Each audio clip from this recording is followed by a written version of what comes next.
My friends, this is Scarlet Veil. And today, I'm telling you a story that still makes my skin crawl.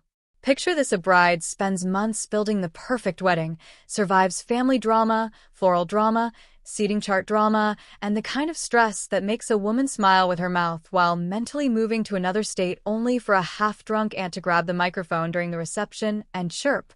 Well, thank God Brooke passed on him. Tell me something, my friends, what exactly is a bride supposed to do with that?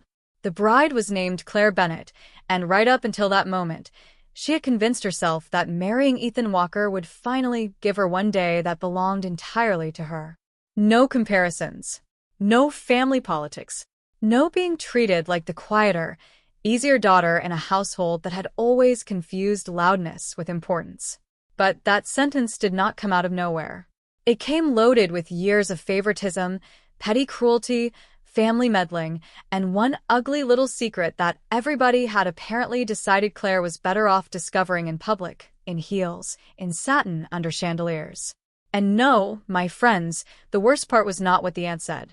The worst part was realizing how many people already knew what she meant. So before we get into the beautiful disaster, subscribe to the channel, leave a like, drop a comment telling me where you're watching from, and share this with that one friend who can smell family dysfunction before dessert even hits the table. Because this story starts as an absurd little wedding mess, turns into secondhand embarrassment on an Olympic level, and ends with a bride in tears, a groom looking like his soul left his body, a sister who mistook sabotage for charisma, and a three-tier cake sitting quietly in the corner, like the only honest thing in the entire room. Claire had never been the difficult daughter, and in that family, that had somehow become her flaw. From the time she was little, everyone around her had acted like her older sister. Brooke was the event, and Claire was the polite pause between attractions. Brooke walked into rooms like applause was already waiting for her. She was magnetic in that exhausting, high-maintenance way that made people laugh before they fully processed what she had said. She was stylish, loud, casually beautiful, and deeply allergic to not being the center of attention. Claire was different. She remembered birthdays. She sent thank-you notes.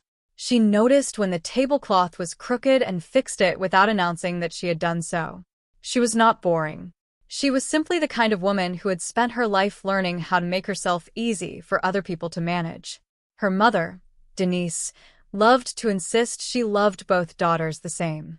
But Denise's version of equal love always seemed to tilt toward whichever daughter was creating the brightest spectacle. If Brooke sang one vaguely acceptable song at karaoke, Denise acted like she had discovered raw talent. If Claire earned a promotion at work, Denise said something like, "Well, of course. You've always been responsible." Responsible. That word followed Claire around like a curse dressed as praise. Her father, Mark, was kind in the way that often looks sweet from the outside and feels devastating from the inside. He hugged Claire. He called Brooke a handful with this weird, affectionate pride. He avoided conflict like it was an allergic reaction. He thought staying neutral made him peaceful. What it actually made him was absent at all the worst times. At family dinners, the comparisons were constant. Claire is the kind of girl men marry, one aunt would say. And Brooke is the kind of girl men remember, someone else would add. Then everybody would laugh. As if humiliation becomes harmless when served with casserole. Claire usually smiled. That was her survival skill. Smile, swallow, move on. She had spent so many years making other people comfortable that discomfort had started feeling like a private hobby. The cruelest part was that she did not even hate Brooke. Not really. Or at least not in a steady way. Claire had spent most of her life trying to love Brooke the way people claim they love storms from a distance. Brooke could be funny, protective, even. There were moments when she was warm in a way that felt real. She could buy Claire coffee, defend her against a stranger, and make it seem briefly like they might actually become the sisters other people assumed they were. Then something would happen. A photo, a compliment, a dress, a boyfriend, a room with limited attention. And Brooke would turn into someone who could not tolerate sharing oxygen if Claire looked too happy while breathing it. Ethan entered Claire's life when she had already stopped expecting any dramatic emotional breakthrough from her family. By then, she had started building smaller, quieter joys. She had her job, her apartment, her routines, a few close friends, and the low-level dream of creating a life that did not require her to audition for tenderness. Ethan was an architect. He was calm without being dull, funny without performing, and kind in a way that did not feel decorative. He met Claire in a bookstore cafe on a rainy Saturday afternoon after she managed to spill tea on her own coat. He handed her napkins. She apologized too much. He told her that, on the bright side, the coat now had a backstory. That was how it began. No fireworks. No dramatic soundtrack. No cinematic nonsense. And maybe that was why Claire trusted it so deeply. Ethan listened when she spoke. He remembered details most people forgot. He texted her to ask whether she had eaten lunch. He treated her quietness like an actual quality, not a problem to solve. When she first brought him home for a family dinner, Brooke was late. Everything was almost pleasant. Denise complimented Ethan's manners. Mark asked him about work. Aunt Patricia, known to the family as Patty and to good judgment as a recurring hazard, announced too loudly that he had great shoulders for formal wear. Claire nearly relaxed. Then Brooke arrived. She swept in wearing oversized sunglasses, expensive perfume, and the kind of energy that always said, "Now the scene can begin." She air-kissed Claire, hugged Ethan for just a second too long, and said with a smile that looked polished enough to cut glass, "So this is the famous Ethan." Famous to whom, exactly? Claire thought it. Claire did not say it. Because women who are trained to keep the peace tend to process insult after the fact, once the room has moved on and the damage is already filed away internally. Ethan was polite. Brooke was charming. Denise lit up like someone had plugged her into a wall socket. Patty asked for a group photo. Mark wandered toward the grill, as if handling meat somehow exempted a man from emotional participation. And Claire felt that old, familiar sensation of being seated inside her own life, like a guest at the far end of the table. Nothing openly wrong happened that day. And yet something landed crooked.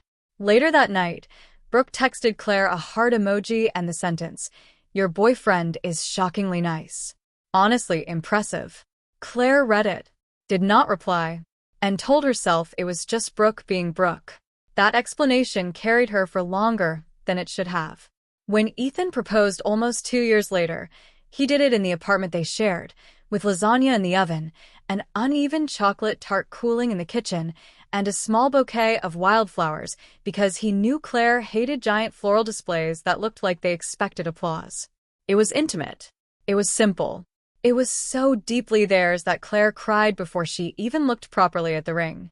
She said yes. And then the families arrived like a production crew no one had hired. Denise wanted classic elegance. Ethan's mother, Linda, wanted the wedding to feel modern but timeless, which was her way of having opinions on absolutely everything.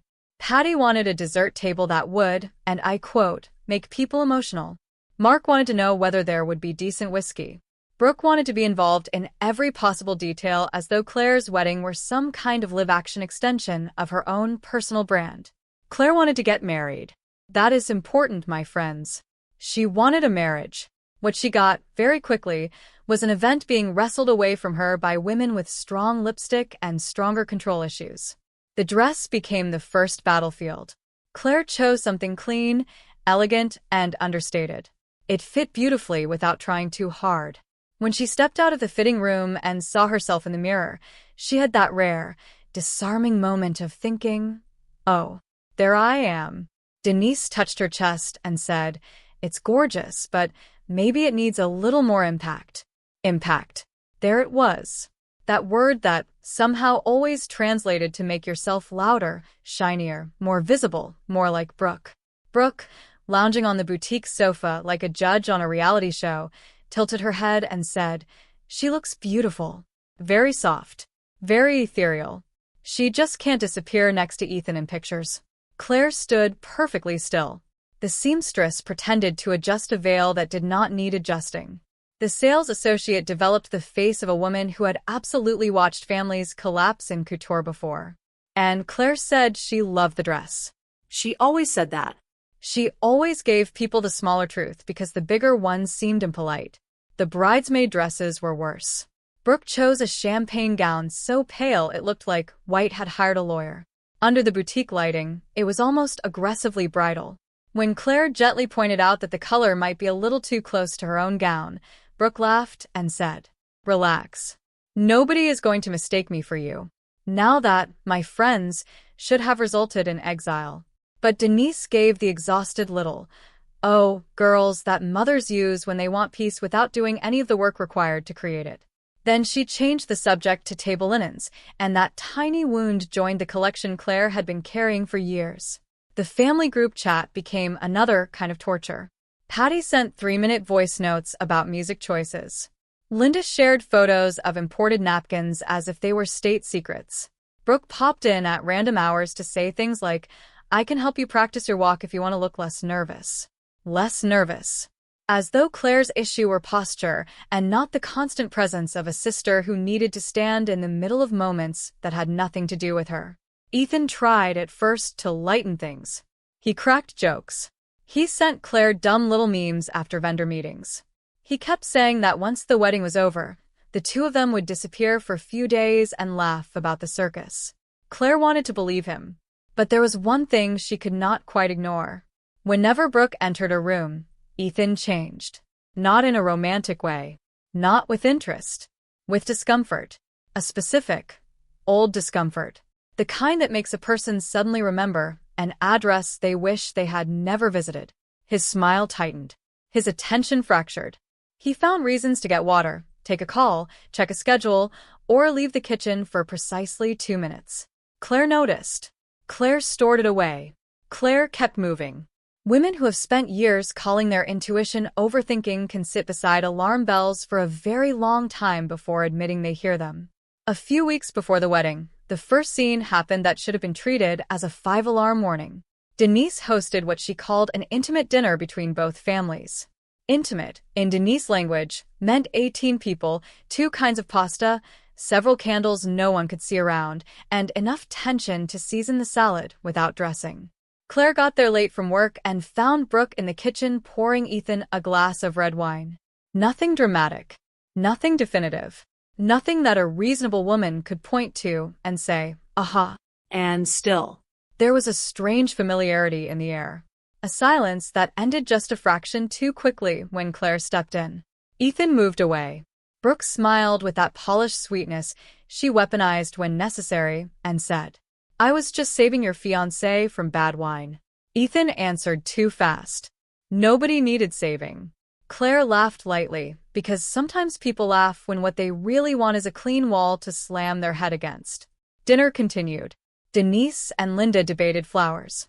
Patty spilled sauce down the front of her blouse. Mark forgot the name of one of the bridesmaids. The evening rolled on with the horrifying efficiency of a disaster that has agreed to wait until later. That night, back at home, Claire asked Ethan whether there was anything she should know about him and Brooke. He looked at her like someone hearing a floorboard creak in a dark hallway. Then he said, "No." "Nothing important. Nothing important." My friends, tragedy loves that phrase. Claire did not push hard. Maybe because she was afraid of the answer. Maybe because she was tired. Maybe because, at that point, the possibility of peace still felt more seductive than the cost of truth.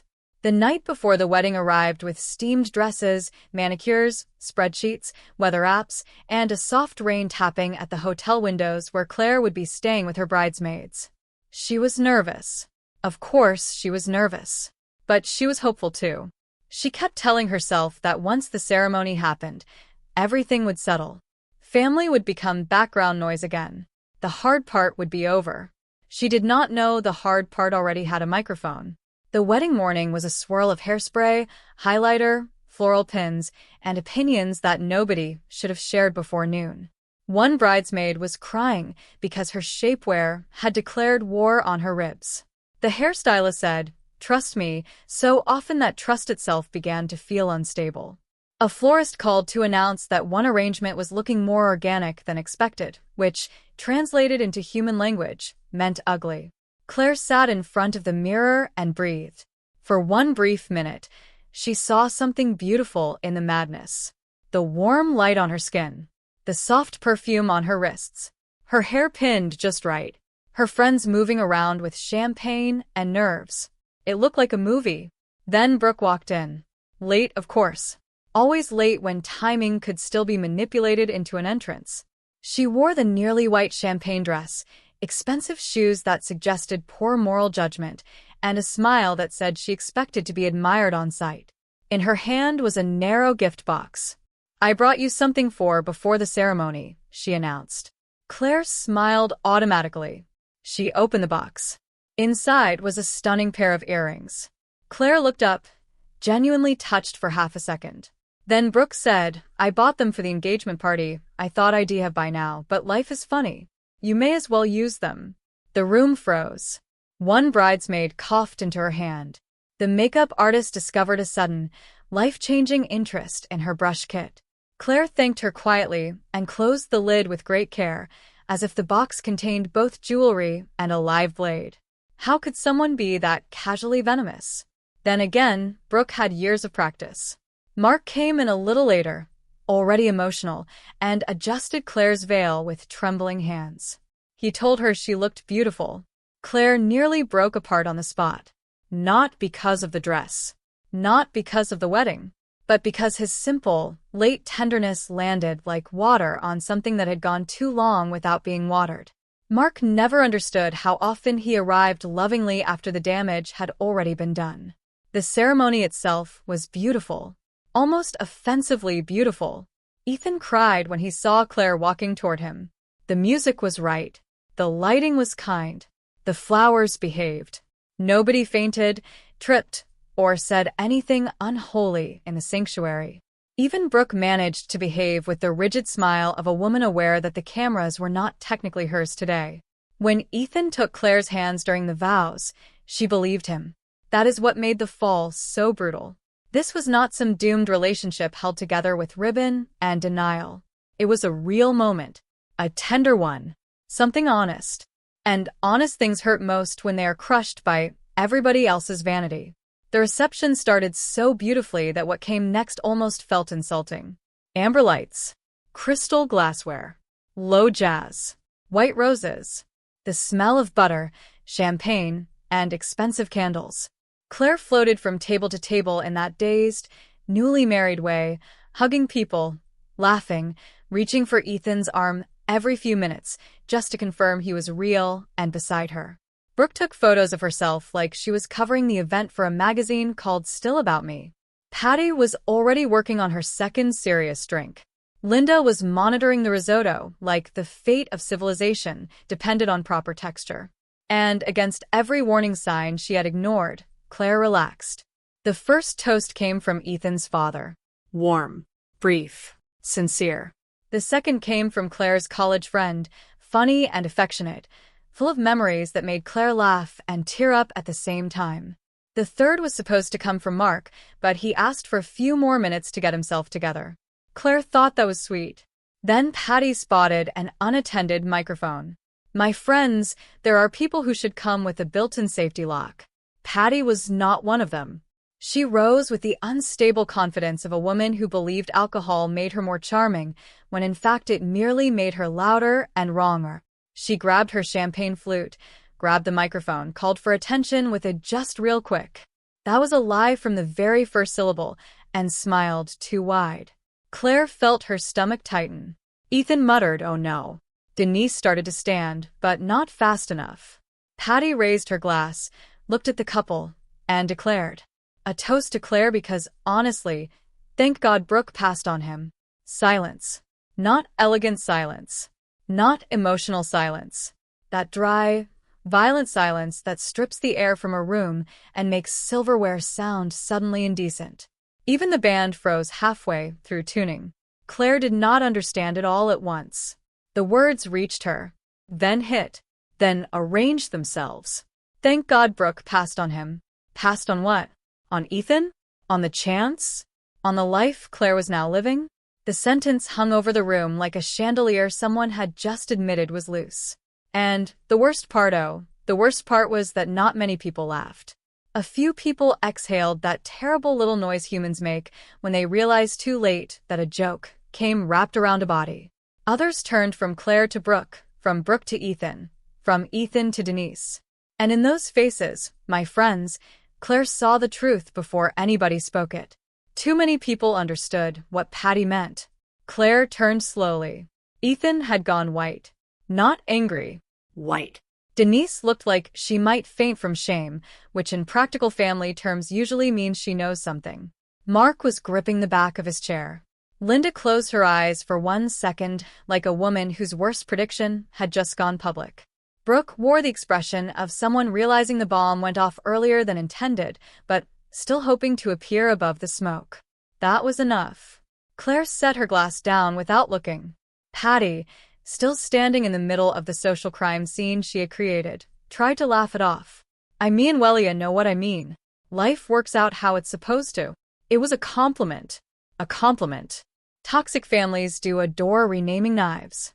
Ethan stood too quickly, and the scrape of his chair across the floor sounded like a line being crossed. Claire stepped backward. The dress suddenly felt heavier. Her neck felt hot. Her heart pounded with the unhelpful determination of an animal trying to outrun humiliation. Claire, Ethan said. Just her name. Filled with guilt. And that was when the version of the night she had been living in finally died. Not the entire love, maybe not even the marriage, but the illusion that everything would somehow stay beautiful after that moment. Gone. Claire asked, in front of everybody, in a voice so calm it was more frightening than a scream. What does she mean? Nobody answered. Isn't it amazing, my friends, how truth walks into a room and suddenly everybody becomes deeply interested in the floor? Then Grandma June, who had never once in her life understood the concept of timing, smacked her cane against the ground and muttered far too loudly. I said this mess should never come out at the wedding. Well. There went ambiguity. Ethan stepped forward. Brooke lifted her hands as if she could conduct the fire she had helped set. Denise started saying, it's not what it sounds like, with the conviction of a woman who had never solved a single crisis by saying that exact sentence. Patty took another sip of champagne as though continued hydration might somehow improve public opinion. Claire repeated the question. This time colder. What does she mean? Ethan answered first, and that was the only brave thing anybody did in those first awful seconds. Brooke and I went out once, he said. Before you and I met. Once. And that, my friends, is how people attempt to soften impact with the smallest possible word and the largest possible consequences. Claire blinked. Not because the concept itself was unthinkable, but because suddenly every strange little moment rearranged itself. Ethan going stiff around Brooke. The kitchen scene with the wine. The awkwardness. The answer nothing important. The faces around the room. An entire puzzle had been assembled behind her back, and she had been expected to stand in the center of it smiling in professional makeup. Once, Claire asked. Brooke gave a tiny shrug. Calling it a date is generous. Oh. So, it was definitely a date. Ethan shut his eyes for a second. Denise began to cry. Linda pressed her lips together. Mark stayed standing there with the same tragic skill he had always had for witnessing, without intervening. Claire laughed. A short, dry sound with no joy in it. The kind of laugh people make when shame overshoots the body's ability to process it cleanly. Some guests pretended to check their phones. Others leaned in the way people always do when somebody else's life has become the entertainment and dessert is still being served. And no one thought I should know? Claire asked. Ethan said he had been trying to find the right moment. Brooke said she did not think it mattered. Denise said she did not want to ruin something beautiful. Patty, bless her truly catastrophic instincts, murmured. I honestly thought everybody knew. My friends, has a more insulting sentence ever been invented? Claire left the center of the ballroom before her knees could embarrass her further. She moved between tables, ignored people calling her name, sidestepped a flower girl spinning in patent leather shoes, and pushed through the side door into a long hallway lined with mirrors and decorative arrangements that were trying very hard to look more expensive than they were. Ethan followed immediately. Of course he did. And because the universe can be vulgar when it wants to be, Patty's microphone was still on. No one had muted it properly. So the argument that should have happened in private began to drift through the speakers back into the ballroom. You lied to me, Claire said. In the ballroom, everyone heard it. I left something out because I thought it didn't matter, Ethan said. In the ballroom, everyone heard that too. Didn't matter to who. Claire shot back. Again, the ballroom heard every word. And just like that, my friends, the reception got a soundtrack no couple ever wants the collapse of their private trust echoing between the bar and the dessert station. Guests widened their eyes. People moved subtly closer to the speakers. A few pulled out their phones with the shameless speed of people who know they are witnessing the kind of family disaster that will sustain group chats for months. Claire heard her own voice bouncing back at her through hidden ceiling speakers and nearly laughed at the sheer cruelty of it. Of course, even her heartbreak had to become public audio. Ethan scrubbed a hand over his face. I should have told you, he admitted. Yes, Claire said. But there was nothing between us, he insisted. Our moms arranged a dinner years ago because they thought Brooke and I would click. We had one dinner. It was awful. Back in the ballroom, a ripple of reactions spread across the crowd. Now the information belonged to everyone. Claire wanted, all at once, to sink into the carpet and to smash every decorative vase in that hallway with terrifying elegance. The worst part was not the date.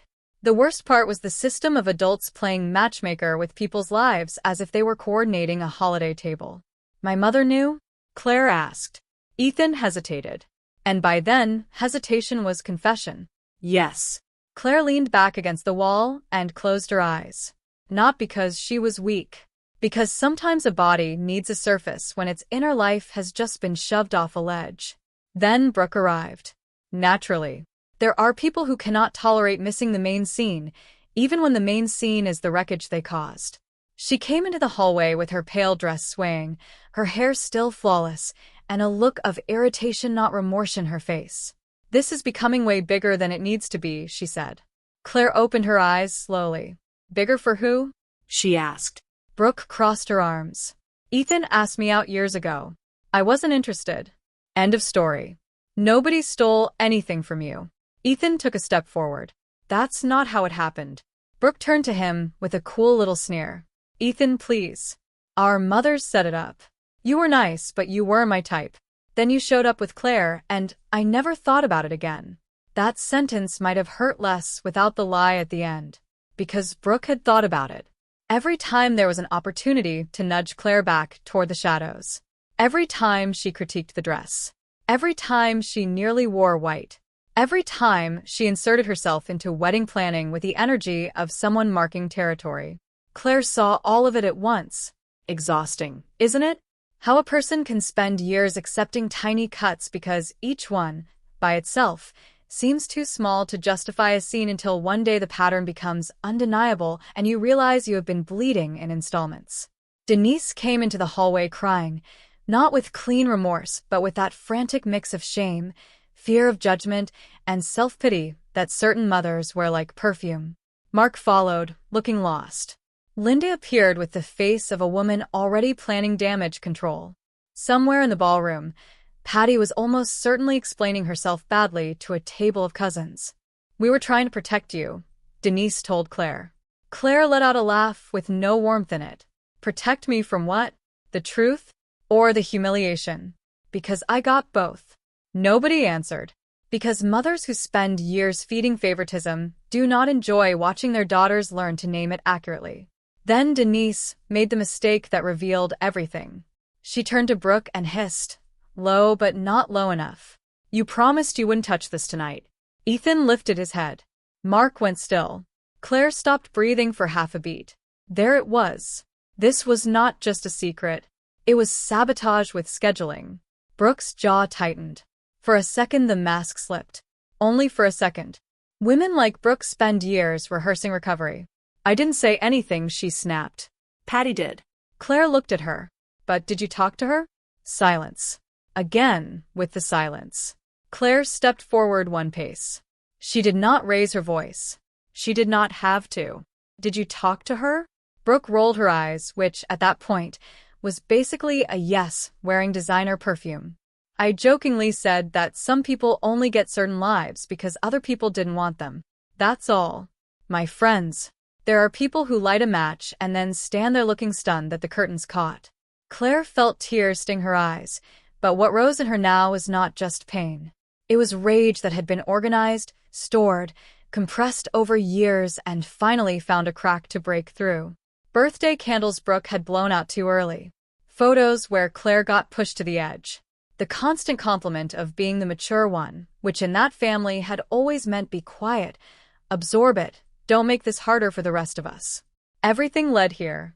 The cold hallway, the heavy dress, the sister who had thought it would be funny to arm a drunk aunt with a sentence sharp enough to split a wedding open. Why? Claire asked. Brooke gave a tired, disdainful little smile. Because honestly, you were acting like this wedding suddenly made you special. There it was. The final, ugly center of it. No misunderstanding. No nuance. No miscommunication.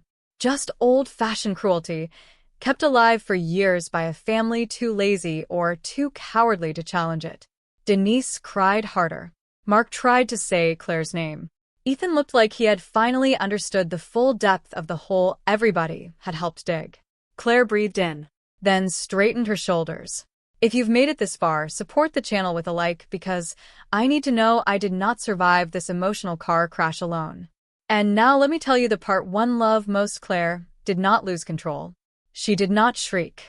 She did not fling a centerpiece or collapse artistically into a wall. No, my friends, she did something much more dangerous. She became precise. She wiped under one eye with her thumb and looked at Ethan first.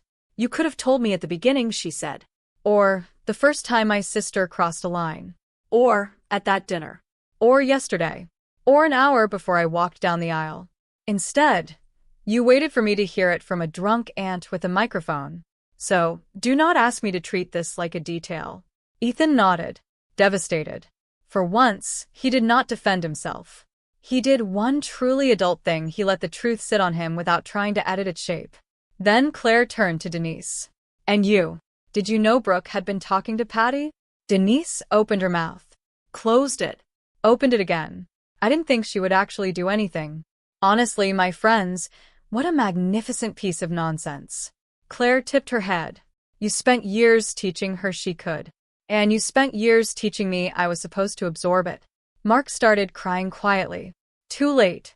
The parent who loves you softly but never protects you eventually becomes a spectator in your pain. Finally, Claire looked at Brooke. Her sister still held herself upright, but the charm had cracked. Not because she felt guilty, because she was annoyed.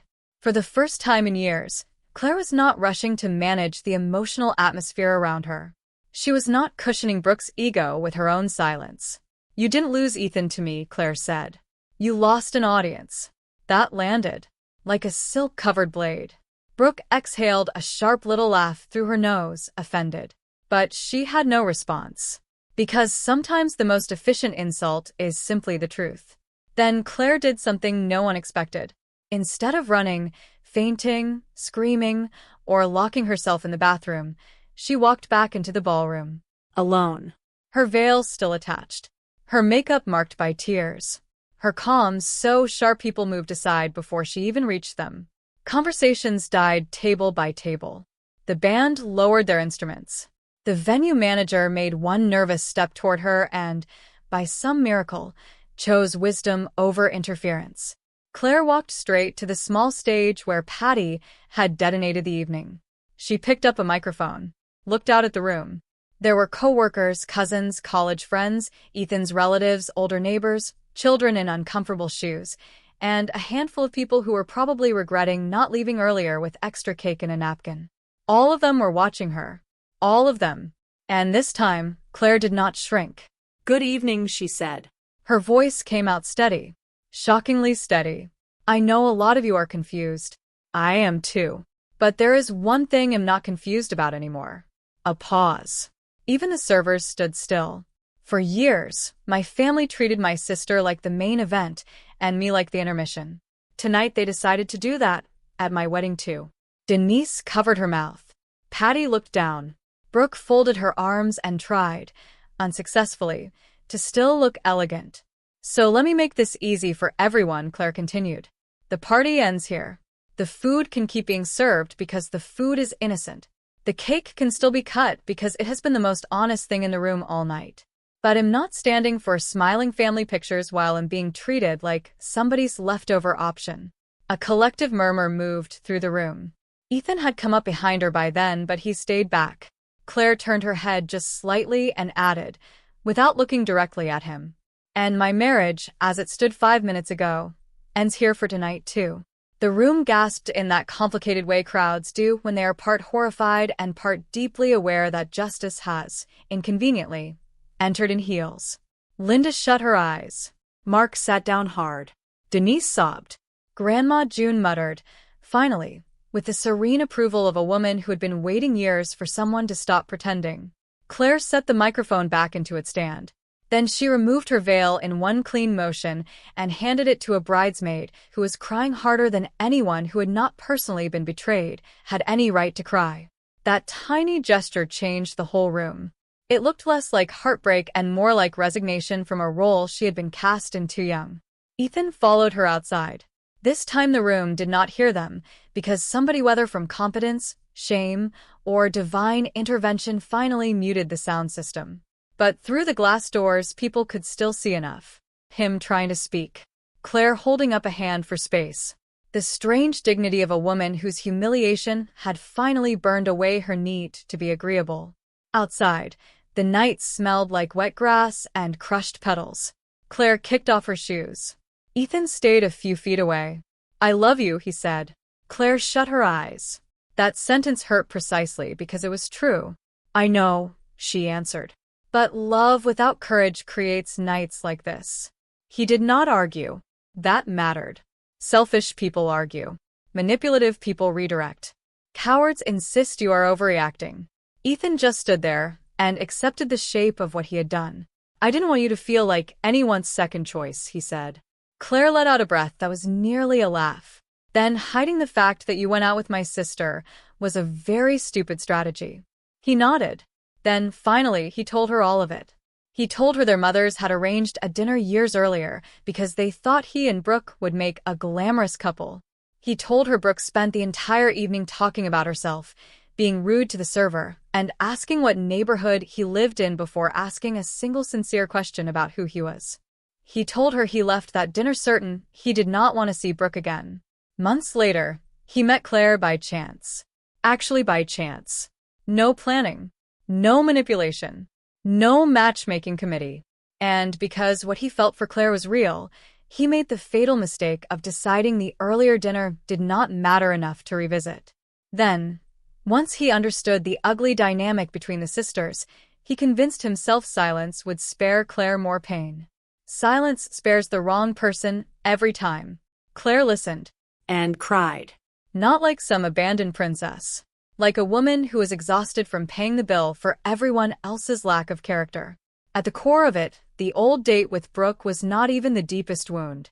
The deeper wound was this: everybody had decided Claire was too fragile for the truth, and yet somehow strong enough to survive public humiliation.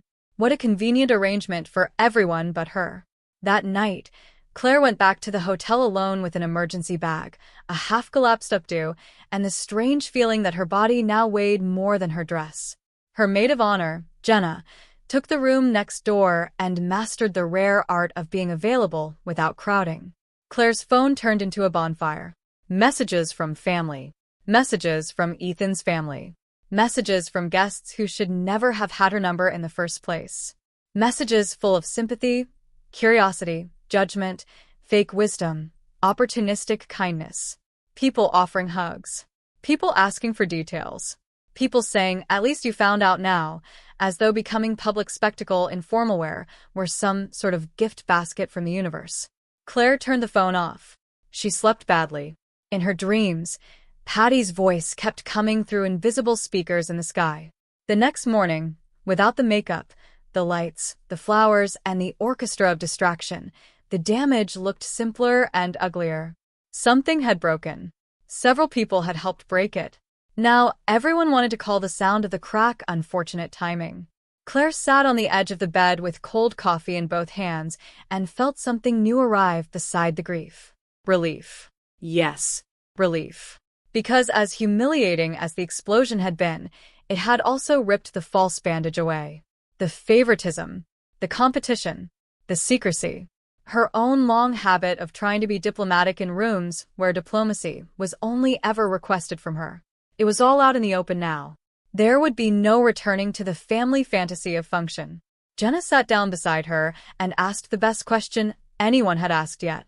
"Do you want to cancel the wedding?" she said. "Or cancel the life you were living before this?" Claire stared at her coffee. That was the question. The party had ended. But what about the relationship? The love? The trust? The future? Those things were still buried in debris, waiting to see whether they could be pulled out intact enough to matter. Ethan did not pressure her. He sent one message. "I will tell the full truth, including the parts that make me look weak, as many times as you need. And I'll respect whatever time you need to. No poetry. No manipulation. No but." Claire did not respond that day. Or the next. Meanwhile, the family entered the bizarre operational phase that follows every elegant disaster. Denise called Mark crying at terrible hours. Mark attempted mediation with the efficiency of a spoon against a flood. Patty sent a voice note claiming she had been misunderstood, which is the official slogan of people who understand exactly what they did and just hate consequences.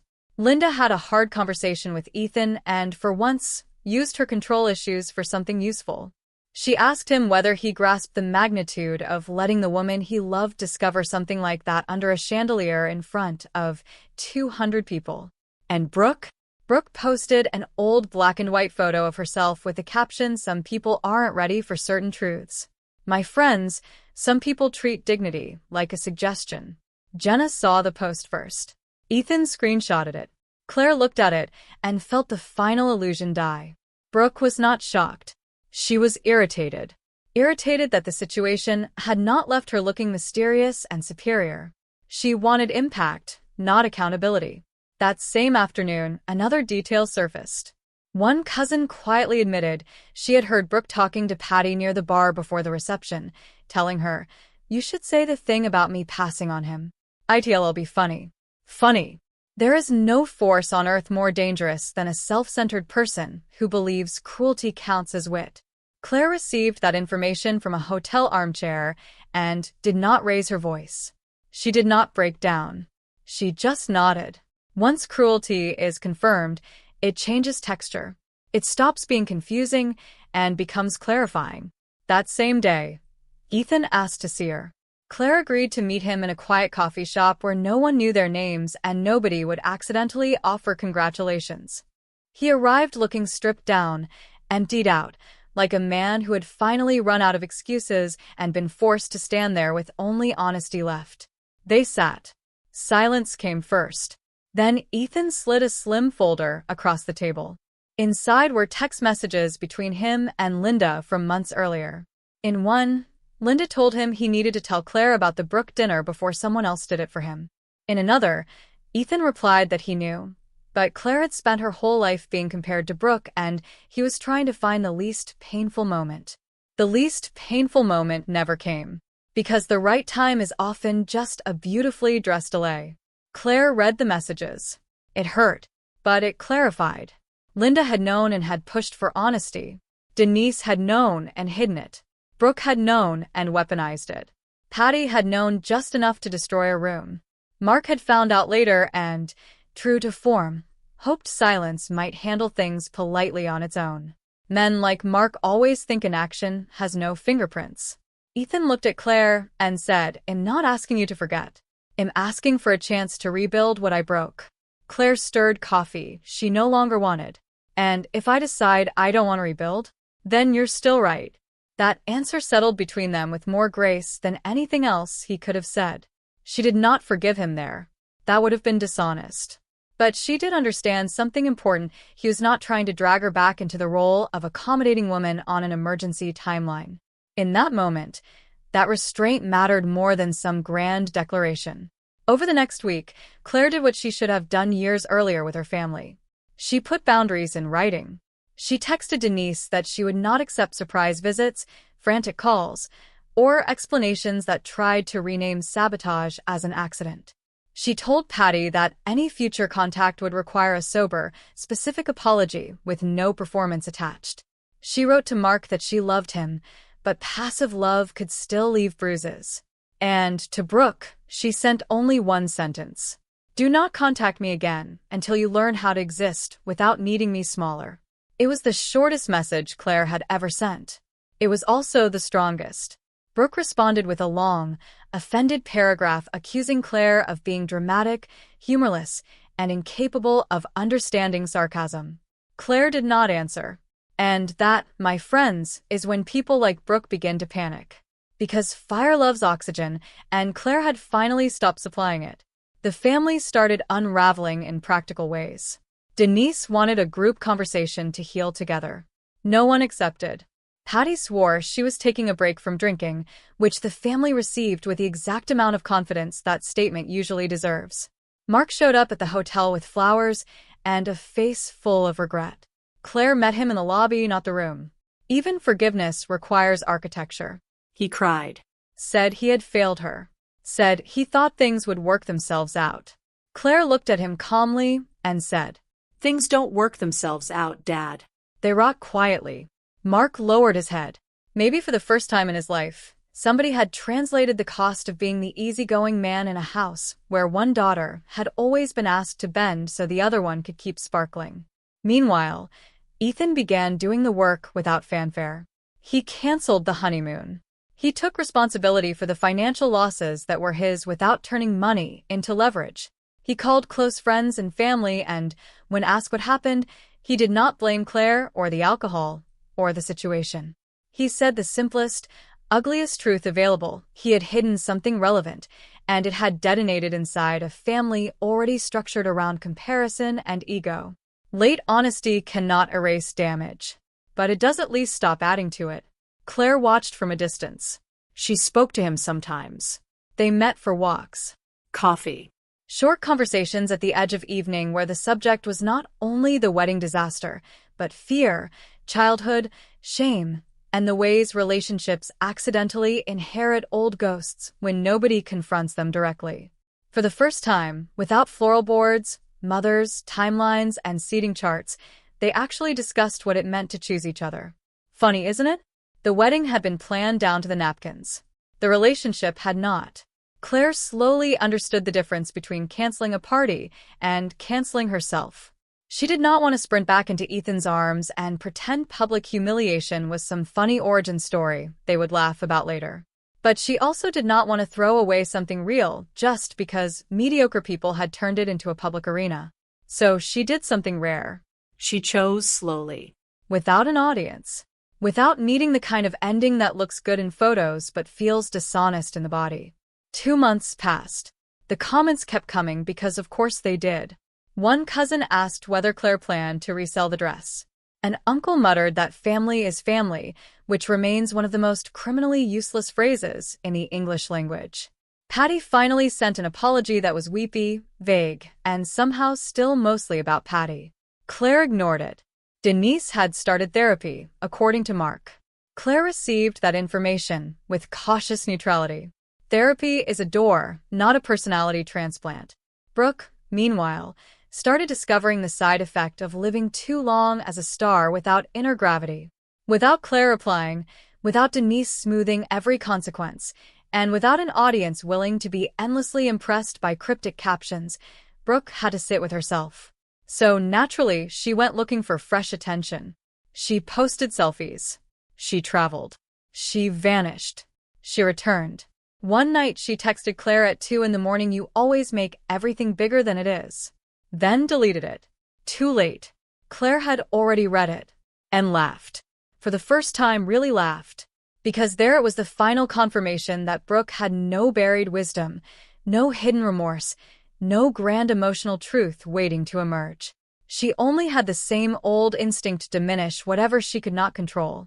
Ethan, by contrast, kept showing up without spectacle. One morning he left warm cheese biscuits outside Claire's apartment door and walked away, without asking to come in. Another day, he tucked a note under the package that said, "No relationship improves when outside people are driving it." Another afternoon, he spent 2 brutal hours helping her cancel leftover vendor contracts, without once acting as though logistics erased betrayal. Presence without intrusion. Responsibility without theater. Claire noticed. The trust did not come back whole. Luego firmaron, se tomaron pocas fotos y fueron a comer pastel de limón en una cafetería pequeña donde nadie conocía la novela anterior. Elena respiró el olor a azúcar, café y calma. Tomás tomó su mano. Nadie agarró un micrófono. Nadie comparó hermanas. Nadie habló de impacto. Y fue ahí, en esa simplicidad casi indecente, donde ella entendió la gran ironía. La boda que de verdad la honró no tuvo nada del espectáculo que su familia consideraba indispensable. Esa tarde Elena subió una sola foto. Sin texto largo. Sin indirecta. Sin filtro dramático. Solo escribió. Sin público. Sin suplenties. Sin mentiras. La publicación explotó, claro. Pero esta vez la repercusión ya no la gobernaba. Miriam dio like. Raúl comentó un corazón. Isadora la vio y no dijo nada. El silencio, a veces, también es consecuencia. Meses después, cuando el polvo bajó lo suficiente como para convertirse en historia y no en herida abierta, Elena logró mirar aquella noche con una forma nueva de tristeza. No la tristeza de quien perdió un cuento de hadas. La tristeza de quien entiende cuántos años vivió encogiéndose para caber en la comodidad de otros. Lloró, sí, mucho. En el pasillo, en el hotel, en la ducha, en la cocina en silencio. Tomás también lloró, por la vergüenza y la culpa de haber dejado que la mujer que amaba descubriera una verdad así entre luces, copas y espectadores. Raúl lloró por primera vez como padre, no como observador. Miriam lloró también, pero tuvo que escuchar finalmente que llorar no reemplaza la reparación. ¿Y Isadora? Tal vez también llore algún día, frente al descubrimiento brutal de que el carisma no sostiene vínculos cuando el ego necesita destruir todo su alrededor para sentirse vivo. Pero el matrimonio que terminó en lágrimas después de una frase dicha al micrófono no acabó solo en dolor. Terminó en revelación. La frase de la tía Ofelia fue grotesca. Jo. Estúpida. Y aún así sirvió como fósforo accidental dentro de un cuarto lleno de cosas inflamables que ya llevaban años ahí. El problema nunca fue solo la frase. El problema fue toda la estructura que la hizo posible. ¿Pueden imaginar el peso de eso? Descubrir, con vestido de novia y todos los invitados sentados, que el mayor papel que tu familia había reservado para ti era el de mujer razonable, lo bastante dócil como para aceptar cualquier migaja sin arruinar la decoración. Elena lo descubrió. Y decidió arruinar la decoración simbólica, sí, con toda razón. ¿Por qué? Hey, lágrimas que marcan derrota. Y hay lágrimas que anuncian retirada estratégica. Las de ella, esa noche, hicieron ambas cosas antes de convertirse en algo mejor límite. Hoy, cuando alguien le pregunta por su primera boda, Elena no entra en detalles para curiosos. Sonríe de esa forma que mezcla cicatriz e ironía, y responde. Fue la última vez que dejé que mi familia hablara por mí. Tomás aprendió la lección más cara de la adultez: esconder una verdad para proteger a alguien casi siempre es una forma elegante de proteger tu propia paz a costa de la confianza del otro. Nunca volvió a usar la palabra omisión como si fuera la versión suave de mentira. Y en casa, ambos construyeron un pacto simple: cualquier incomodidad entra por la puerta principal, sin invitar público. Clara todavía dice que el mejor momento de toda esta historia fue cuando Elena llamó al pastel la única cosa honesta de la fiesta. Y sinceramente, yo estoy de acuerdo.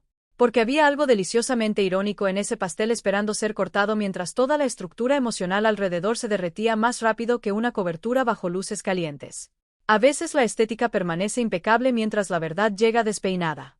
¿Y saben qué? Yo sigo prefiriendo la verdad. Mis amigos, ¿ustedes qué habrían hecho en el lugar de Elena? ¿Se habrían ido en ese mismo instante? ¿Perdonarían a Tomás? ¿Darían una segunda oportunidad después de una humillación pública así? ¿O sacarían de su vida, de una vez por todas, a cualquiera que confunda amor con competencia? Cuéntenmelo en los comentarios, dejen su like si esta historia los atrapó hasta el final y compártanla con esa persona que siempre dice solo era una broma cuando en realidad está escondiendo crueldad detrás de la risa. Porque sí, hay frases que arruinan una fiesta. Pero también hay verdades que pueden salvarte la vida entera.